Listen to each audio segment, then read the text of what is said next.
Hello, good morning, Sitaram, and welcome to all our listeners, both in Trinidad and Tobago, of the Caribbean, and worldwide, wherever this program is heard. And I think we have to remove some dialog box from the screen. Thank you. Yes, and coming back to all our listeners, I want to welcome you to this, our regular Thursday morning program on addiction and recovery. This is a interactive program, meaning that you can call anytime during the program. The numbers are on your screen. It is 663-2235 and 663-1027. And you can call and speak to me and raise any questions or make any comments related to the subject matter of addiction and recovery. And I just want to remind our listeners that this program is repeated on radio and TV Jagriti at 10 p.m. tonight. So those of you who do not have the time to sit in and listen now, you can hear a repeat of the program at that time. And at the end of this program is being recorded. It will be posted on YouTube under the title Addiction and Recovery. And it will also be posted on Facebook. So you can follow it there if you wish, and it is being put there as resource material, so that if you know anyone who has a drinking or drug problem, you can always send them the link so that they can listen to it in their own time, at their own convenience, and hopefully it will help to influence change in their life. So this morning we are very, very fortunate. I have a very good friend who I have known for years, a person who himself had struggled with the problem of alcoholism and drug addiction. And he has been sober now. He'll tell you a little bit about it when he comes on. He's there, he's listening. His name is Omar, and we are very, very close friends. So I can give Omar, if he wishes to call me Mr. Dwarka, that's all right. Or if he wishes to call me Naresh, as he usually does, that is okay too. So I want to, at this point, welcome Omar to the program. He's not a stranger to radio. In fact, many years ago, I had heard him on this same station with another host and in other media, speaking about alcoholism and drug addiction. And he's doing this as a public service at great, I mean, very few people would want to come and speak to the national community about a very sensitive matter like their struggle with alcoholism and drug addiction. So I want to thank him in advance and to let our listeners know that this is being done so that we can help people out there to identify that, look, it is not only you who is suffering with alcoholism or drug addiction, that we understand, we have been there, done that. I'm a person in recovery as well, and I've shared that on the program before. And of course, you will not be seeing Omar's face because he's a member of Alcoholics Anonymous. If I were a member of Alcoholics Anonymous, I wouldn't be able to come as a member of Alcoholics Anonymous showing my face on the television, because there's always a risk that one can relapse. And if a member who declares themselves on radio and TV that they were a member, and then they go back and they are seen drinking and all of that, they can bring the whole fellowship into disrepute. So that this is one of the traditions of Alcoholics Anonymous, that we maintain personal anonymity at the level of press, radio, and films. But it is not to say we are a secret society. And this is why Omar has agreed to come on this station this morning to share his experience and his strength, his hope, being in recovery. And this morning, we also want to speak about a very topical issue. Right now, it's a new thing that started mainly because of the COVID, and that is having online AA meetings. So I want to say welcome, Omar. I hope you're hearing us, and that you're welcome to join us on the program at this stage. I am hearing you. Are you hearing me? Yes, yes, we are hearing you clearly, Omar. So, Sitaram, welcome to the program. Well, Jai Sitaram to you, to Radio and TV Jagriti, and to our wider listening audience worldwide. Right. Thank you very much. You want to lead me off or what? Yes, so that if you wish to, you can share a little bit about your experience, strength, and hope as a person in recovery. Right, right. Thank you. Well, my name is out there already. My name is Omar. I am a member of Alcoholics Anonymous for a little over 40 years. And my stay in AA makes me every day, a new person every day, because it is a one day at a time program. Right. No kudos at all for the length of time that I have been in the program. The praise to my higher power, who I choose to call God, Right. is all praise to him for having me sober and showing me his will for me. And it is because of his will that I am back again in Radio Jagriti after many, many, many years. I hope Brother Debram Suchit is also listening. He used to be my colleague on this program many years ago. Thank you very much. You want to hear something about me, my story? Yes, if you could, yes, share a little bit about your story, how you came to, why you You came to know, AA. yeah, one of the negatives about alcoholics, and I am no exception, is we tend to get carried away when we start. So please feel free in case someone is trying to get in or in case I'm going out. Right. My dear people, I started to drink in high school. And since then, there was no turning back. That was around the age of 17. I left high school with all good intentions, planning my life mentally that I am going to, by 18, I should have my A levels. By 21, I should be close to completing my degree.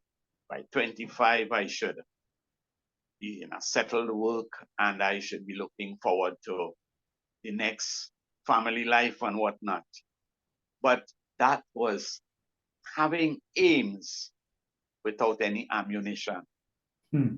In that, having started drinking in high school, and this thing took me like a storm.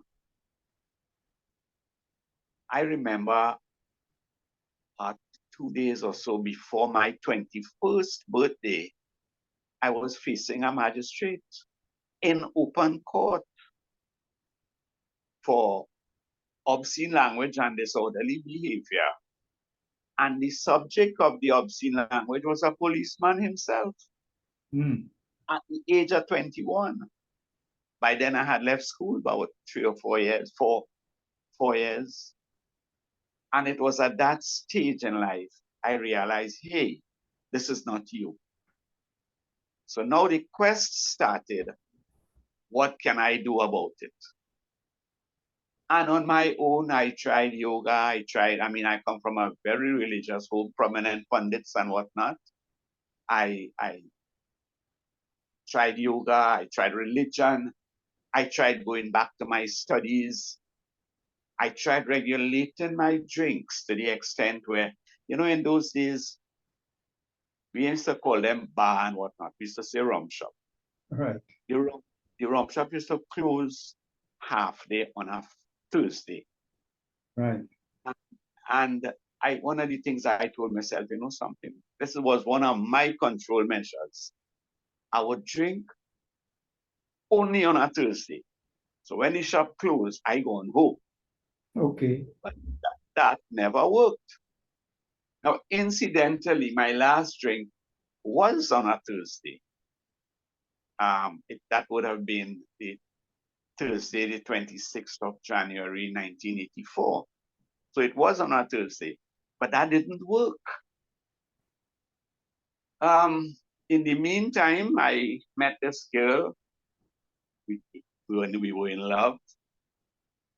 I was 23. We had to wait until she became 21.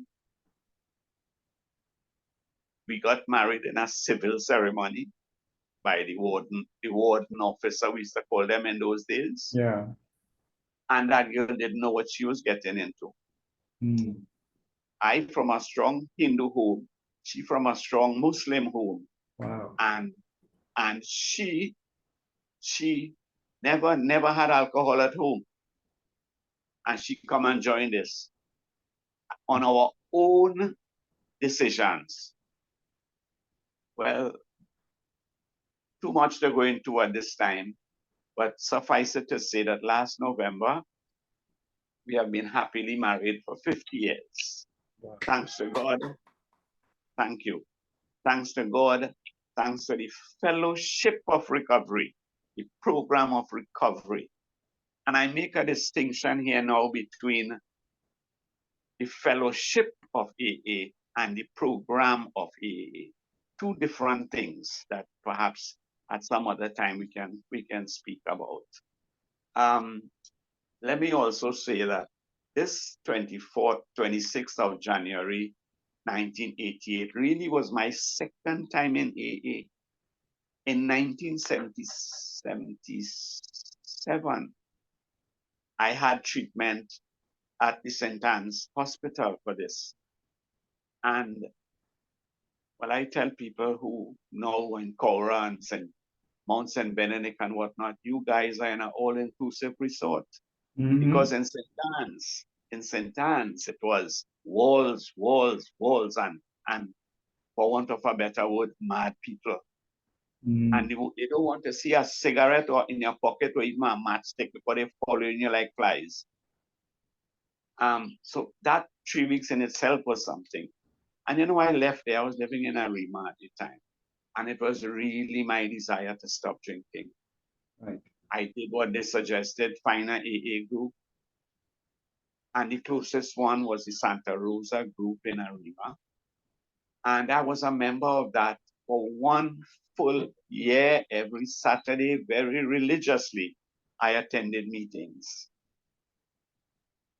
But somewhere along the line, I was the youngest around. And was a set of old timers I was with. And you see, one of the things we fool ourselves about, those of us who can read a little bit and went to a high school and maybe have a degree and whatnot, we feel that good for them, it ain't good for me. And I fell victim to that. So I started to slack off. But I remained, as our literature put it, bone dry for over 4 years. Okay. Went to Guyana for a weekend and I went off on cider. I came back and I kept that quiet, but I felt it. I kept quiet. And it was a carnival Monday morning. Well, being originally from Samoa, you can't come from Samoa and play mass. Right. It was a carnival Monday morning. I left the wife in Arima. I had stopped drinking for a few weeks, so the confidence came back. And I found myself that Jupe morning at the corner of Queen and Frederick Streets with a Guinness in my hand. Mm. My dear listeners, Mr. Dwarka, I get goosebumps every time I think about that, even now, so many decades afterwards.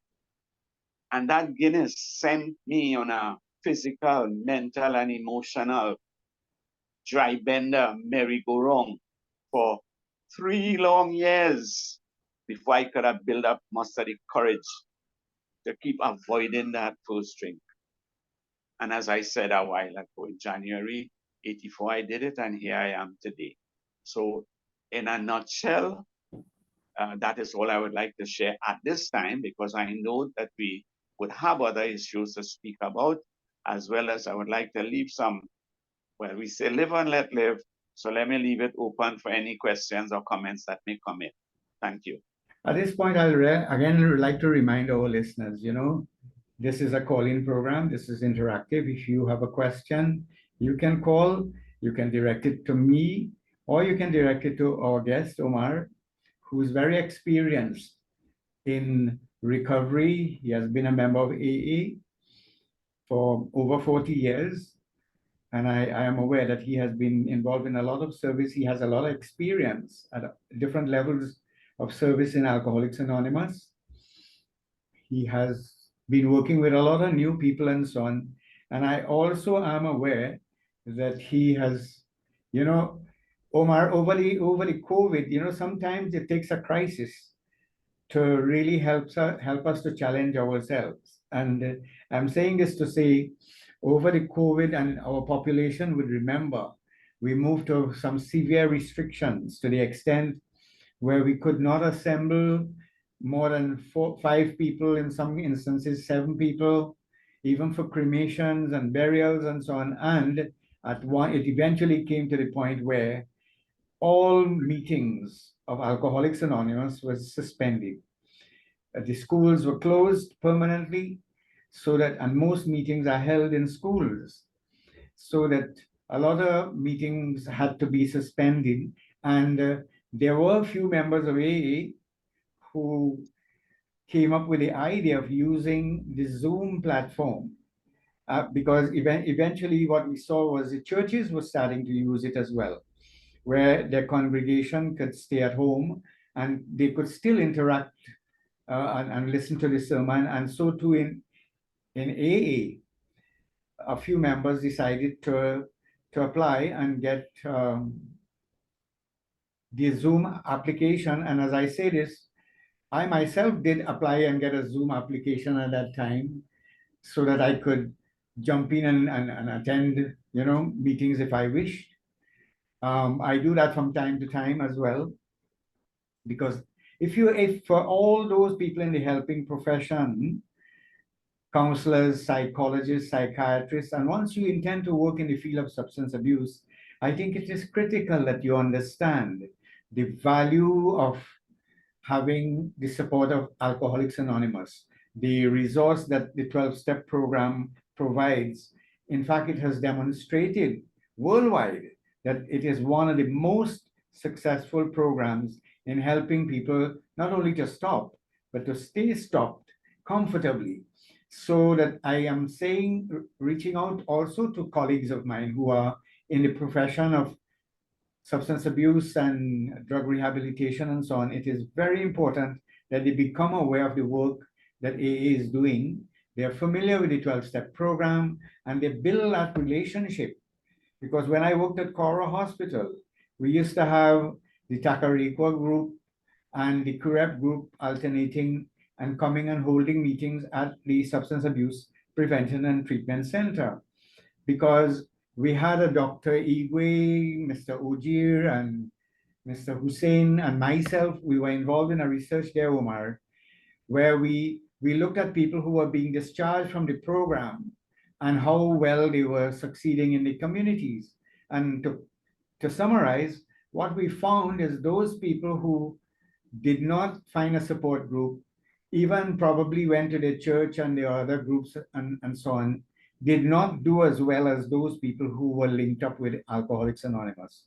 So as a result, I'm saying that people in the helping professions, they need to have that relationship with Alcoholics Anonymous, because it has been found to be one of the most successful programs worldwide. And now it's not only, it started off with treating alcoholism, but today, people who are addicted to other substances, we have now what is called a Narcotics Anonymous, we have Overeaters Anonymous, we have Sex and Love Addicts Anonymous for people who are addicted to pathological relationships.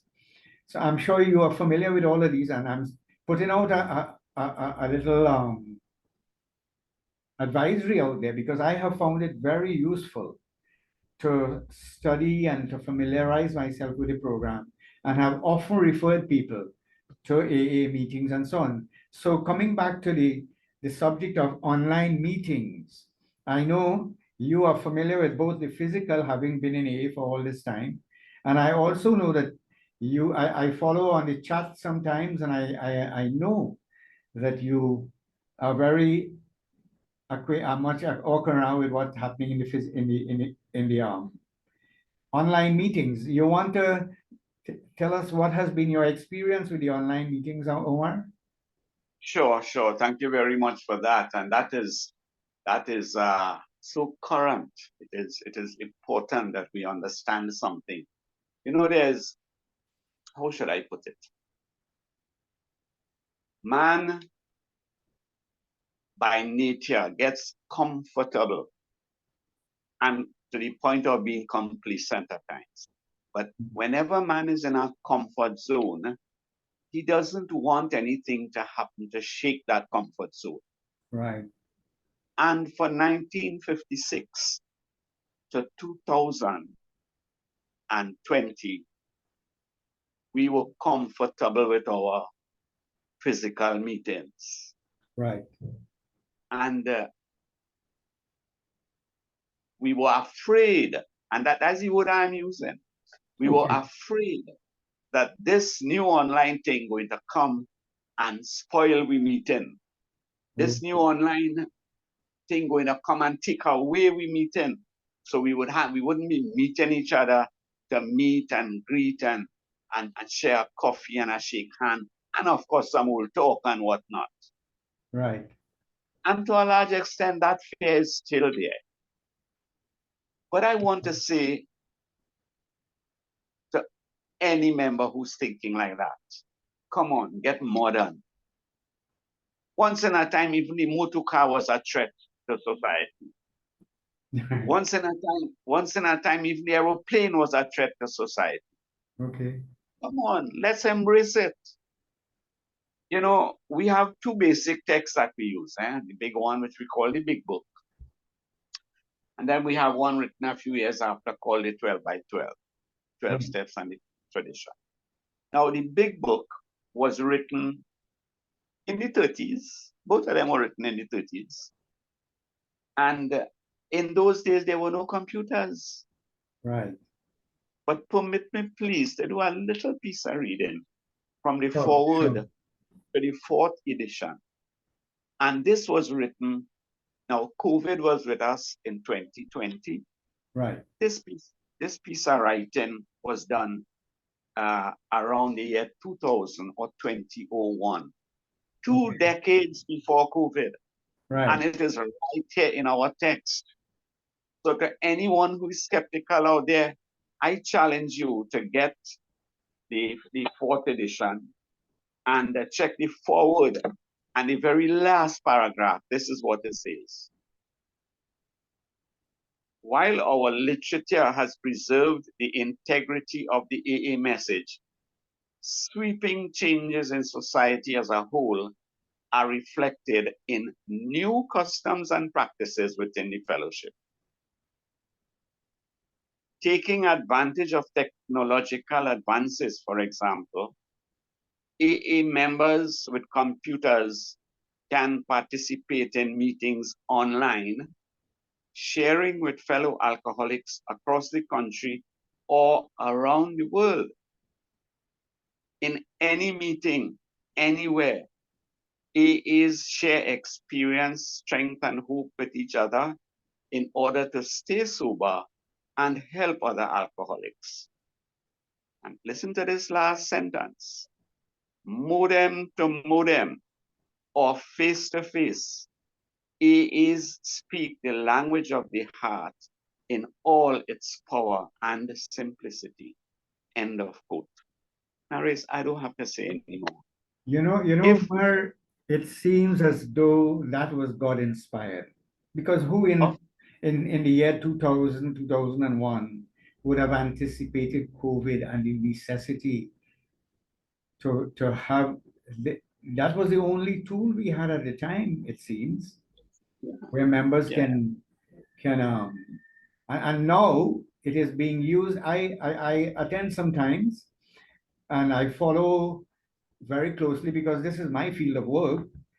And I know the difference between, because I remember, where the physical meetings, a lot of women, especially, and young people did not feel comfortable going to those meetings because women, it is mostly men in AA meetings traditionally.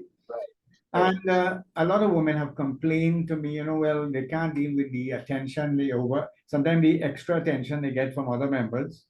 And sometimes their husbands are not comfortable for them going into those meetings with all these men. And they themselves don't feel to speak about personal issues in front of a whole group of strange men like this. To that extent, I know that a few women have decided to start their own meetings. There's one called Sober Sisters, and I had one of the persons from that meeting not too long ago on this same program. Her name is Sati, and she's been doing good work with women. But again, the information, the reports I'm getting, there's a lot of young people now are finding it so convenient to go to the online meetings, and there's a whole lot of more young people, women, who are coming to the meeting because on an online meeting, I know you can, just like you have switched off your video, they can do that. They can put Yeah, whatever sobriquet they want. They don't even have to put their correct name, correct. so that there's total confidentiality. And even nobody, the meeting is protected. Now Zoom have put in additional security so people can't hack into the meeting or record it without the host's permission and all of that. So Right. I So know yeah, you have been attending meetings. What are your thoughts on these things, these comments that I've made? you hitting the nail on the head all the time. In addition to that, those points that you have raised, Right, we reach, we reach a much larger audience online, much larger. right, Let's face it, meetings in Trinidad, when you have a meeting at 25, you have a large meeting. But how many people are listening to this message right at this very minute? Thousands, not only in Trinidad, but worldwide. yeah, Need I say more of the benefits as well? That speaks for itself. And to the skeptics in AA, let me also remind them of again the big book, where in a chapter in there they say in a vision for you, it says our book is meant to be suggestive only. right, And the word suggestion is a guarded type of word here. Eh? I mean, if you're going to jump from an aeroplane, I suggest you use an aeroplane. When you're going to cross the road, I suggest you look left and right. So the right, word here is added. But the big book on the very last chapter, the end of the chapter, it says our book is meant to be suggestive only. We realize we know only a little. right, God will constantly disclose more to you and to us. End of quote here. This is the words of our main text, people. right, Let us read it and understand it. This is another opening. Almighty God has created electronics. That is something he's disclosing more to us. We talk about we listen, we talking to God, and we say God does always listen. But do we listen when God talks back to us? mhm, Here he is in our big book talk, our literature, our scripture, if I may say that, speaking to us, and we don't want to listen to that. You understand? Come on, people. Let's understand what's going on. In today's world, technology is the way to go. Don't give up your physical meeting. Not saying that. The technology is not meant to replace the physical meeting. right, It complements it. right. I mean, no way you and I could have stay on our hopes and on our telephones and get this message across like this had it not been for the technology. So people, let's embrace it, please. Thank you. Yes, so that what you are see, what I and I agree with you, Omar. I see that members, and I've heard members speak about this, they go to their physical meeting, they belong to a group, they're giving their service, they take their responsibility at whatever levels of the group. But on the other days, they are able to attend other meetings, not only in Trinidad. There are meetings going on 24 hours a day in New Correct. Zealand, in the United States. There are meetings Yes. at any time. So there's in South Africa, different time zones. For those people who have difficulty to sleep in the night, they can join a meeting as well. For those people who are employed during the day, it is so convenient. And once you have a Mhm. smartphone and you have data or you have Wi-Fi at home, if you have data, well, then you can join the meeting anywhere you are. And Right. the application is free. And if you already have data, then it doesn't cost anything to go to the meeting. And And I have, jumped into meetings international meetings where you have over 100 people, and sometimes speakers they have, guest speakers who do research and well-prepared presentations that really are to the point. For me, I find it a very good education to yeah, understand the populations that I deal with when I work with alcoholics and drug addicts. But I also find it enhancing and developmental for my own self because I am a person in recovery as well. And I could benefit. I try in every way to practice the principles that we heard just before the program started, the 12 steps. And, right. we speak about God, and a lot of people might have the impression that this is some kind of religious program. What are your thoughts on that? Well, as you say, religious, let me say from the offset, I've heard it said that people who are religious fear hell, FEAR. But people who are spiritual have already been there. All right.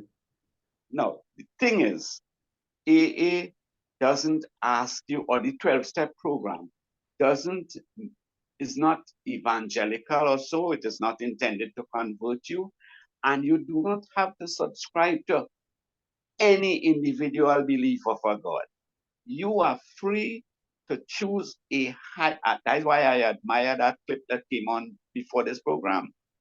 It didn't use the word God, it used the word higher power. Right. Now, when I was drinking, I was the higher power until I became the lowest power. So there must be a higher power. So if I choose to call him God, that is my business. I mean, without meaning to be insultive to anyone. Choose your own concept of a higher power. And if you choose to call him God, then you still have further discretion as to what your concept of God is. You want something simpler than that? There are numerous names in Hinduism alone is thousands of names. I'm a Hindu, or I'm supposed to be a Hindu by faith. Oh, by the way, I like to refer to myself as an omnist, although I'm from a Hindu home, one who sees the benefit in all, right? So, All right, but no I, point. I know I wanted to just touch that point, but the fact of the online meetings, do you see any disadvantages? I I mean, really don't, I don't see any disadvantages. Those who see disadvantages, I fall back on my statement earlier on that perhaps they're in a comfort zone and they feel threatened by the technology, maybe, and they would miss the fellowship of going out there and meeting with people. But I really don't see any, and these are very small in comparison to the overall positive benefits. So some I really do. in preparation for this program, I spoke with a few other members of AA and so on, to so that we could raise these questions to edify the public.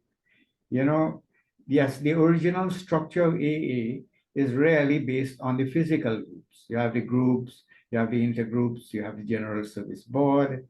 The groups are self-supporting. The members contribute money in the hat at every meeting, which they use to buy literature and to pay their bills and so on and make their contributions and all of that. And that used to be one of the concerns. Now, without the group structured like that, what would happen? How the process of group representatives and all of that. But I have seen gradually, and if I may say so, one of the groups that I'm familiar with in Trinidad is the Circle of Reflection online AA group. And what they have done, they have set up an account in the bank, and they have given the account number to the membership, those who would like to make that contribution, like they would put money in the hat. And now, as I say this, and I want to go back to something you said earlier on, the truth is the whole world is moving in the direction of more and more of these sort of technological things, to the extent where, if I may just point out, if you have to go for renew your driver's license, you have to go online, Omar. You have to get Yeah. an appointment online. If you have to renew your passport, you have to do it Passport, visa online. application. If you Yeah. have now, all your banking and paying your bills could be done online. I mean, I didn't want to say, but people are even gambling online and getting addicted. You understand? Yeah. It's an addiction you Yeah. could pick up online, and this is why being online is the order of the day. So even nobody, not even people, not only people who have an addiction, the entire population, irrespective of your age, your educational ability. I mean, this was a big challenge for me as well, Omar, to Yes. to maneuver through these applications and passwords and emails and all of those.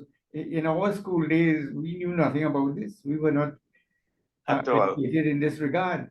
I've had Yes. to humble myself and talk to my children and grandchildren to get help.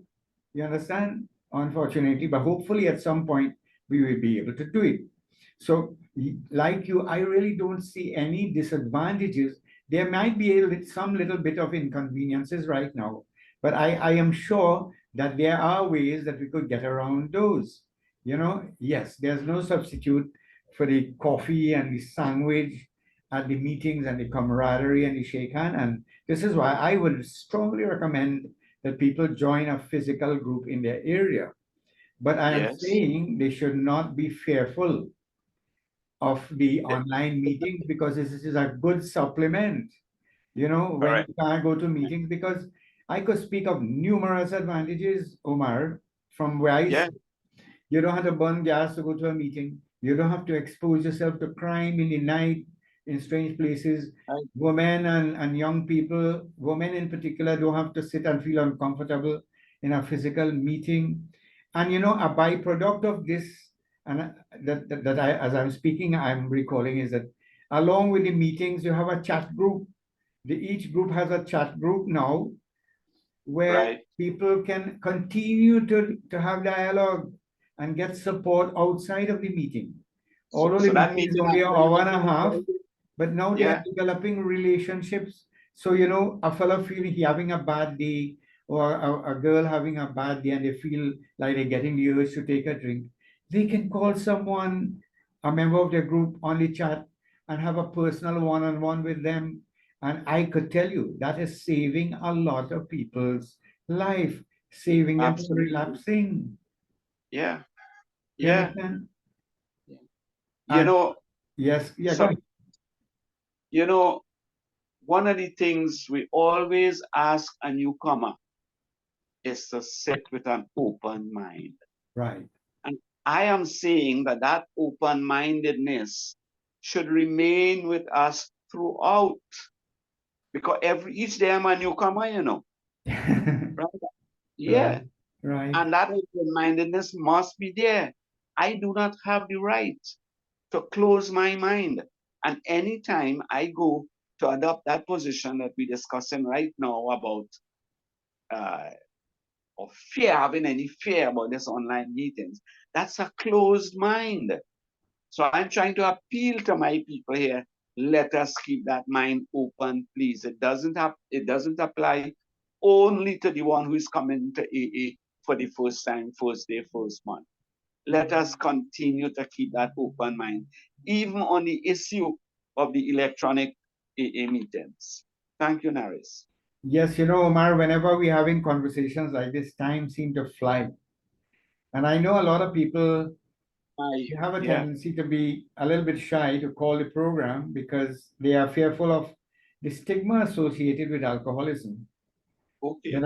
But I know I get a lot of calls after the program, from even May I members of the interrupt you a fellowship. minute, please? Let me say, please, that the stigma is attached to drunkenness, Yeah, not to sobriety. Not to exactly. sobriety.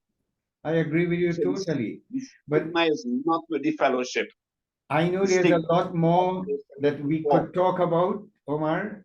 And I want to Mhm. ask you if, at some point in the future, that if you would be willing to come back on the program, because there's a whole lot of other questions that come up, you know, people in recovery ask, and I know that you have a lot of experience, and our brothers and sisters out there could benefit from that, because there's a lot of people, who are still in denial, who still think, well, AA is for old people or people who've gone through. A lot of people don't think they're alcoholics. They believe the alcoholic has to be a vagrant, not people like yourself who still have a job and all of that. And some people have two cars in the garage. There's a lot of Yeah. misconceptions that is out there. And there's a lot of reluctance from people not realizing that there are resources. So in recent times, I have been asking people who are involved in the various treatment houses to also come on the program and share what they have to offer and how to access those services and so on. So any final comments you would want to say before we wrap up? I know we're getting close to that time. Right. What I want to say is I thank you and Radio and TV Jagriti for the invitation and for the privilege of helping me to fulfill in a better way a certain part of my 12th step, which says, having had a spiritual awakening as a result of these steps, we tried to carry this message to alcoholics, that part of it. And I am at your service. I'm at the service of Alcoholics Anonymous because it's a mutual benefit if I can share, because I will also benefit from it. So thank you so much for inviting me. Thank you for having me. And without meaning to prejudge anything, let me say Sitaram and Namaste to everyone. Thank you very much. Yes, and I want to thank you very much, Omar, for giving up your time. I know this is a time when you do other things as well, and that you chose to make that choice to come and be on the program and share from your experience, strength, and hope. And I want to let all our listeners out there listening to know that this program will be repeated again at 10 p.m. tonight on Radio and TV Jagriti. It is being recorded and will be posted on YouTube and Facebook in a few minutes. And if you have questions, you're quite welcome to call me at 671-3040. That is 671-3040. And I will be quite willing to respond to whatever questions, concerns you may have regarding addiction and recovery, substance abuse. And remember, this program is on every Thursday from 9 o'clock. Next week, I'm hoping to have a medical professional with me who will be speaking on some of the concerns that medicine may have with alcoholism and drug addiction and share their own thoughts. He's a very renowned person in Trinidad. I keep it as a little surprise so that you all will attend the program next week and be able to listen to both of us. So thank you all again, and thank Radio and TV Jagriti for giving the free airtime to a program like this as a public service without any charge to anyone. And I'm asking all our listeners out there to, again, if you know anyone who has a problem with alcohol and drug addiction, almost in every community, there are AA meetings. In Felicity where I live, we have 5 AA meetings. There's one on Friday night, there's one on Saturday night at the Presbyterian School at 7 o'clock, there's one on Sunday evening at 6 o'clock at the Felicity Hindu School. And there's another one on Monday again at the Presbyterian School. And if anyone would like to know where these meetings are, you can call me at the number given 671-3040, and I will be able to give you the information. So thank you all again, and see you all next week. Sitaram, and bye-bye.